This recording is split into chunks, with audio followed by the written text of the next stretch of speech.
Tola sat quietly by the river, her hands trembling as she rinsed the blood-stained cloth. The whispers of her ancestors seemed to rise with the flowing water, urging her to remember. It wasn't the first time Tola had been here, but today, she carried a secret darker than the river's depths.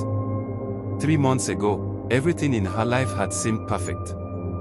Her boyfriend, Femi, was the kind of man who made promises and kept them. He loved her fiercely, and his 3 closest friends, Connor, Sei, and Beo, were like brothers to him. They were always laughing, always planning for a future filled with dreams.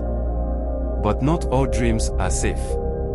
One evening, Tola overheard the 4 men talking in hushed tones outside her father's compound. Their words stung her like scorpions. She is just a woman, she won't understand. Women should know their place. The words twisted inside her, reminding her of the pain and humiliation she'd endured for years. Men had always dismissed her, her father, her uncles, the elders in the village. Even Femi, her love, had begun to see her as something small. The final blow came a week later when she learned Femi and his friends planned to sell her father's sacred artifact, passed down for generations. They planned to leave the village, leaving her family dishonored. Femi tried to explain.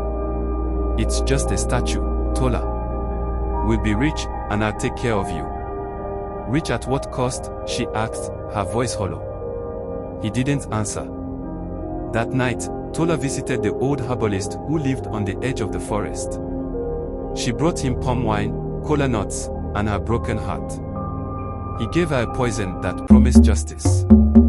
On the evening of their betrayal, she cooked their favorite meal, pepper soup with fresh fish.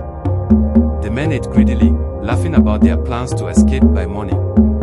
She watched them fall one by one, clutching their throats, their laughter replaced by gasps for air. Now, as Tola sat by the river, her heart ached. Justice had been served, but her soul felt heavier than ever.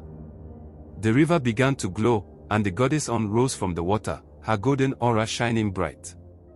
My daughter, On said, her voice calm but powerful, you have avenged the sacred. But revenge is a bitter fruit. You will carry this burden forever unless you seek forgiveness. Tola wept as the goddess disappeared, leaving the river calm again. For the first time, she understood that the wrath of men could only be truly silenced by the peace within herself.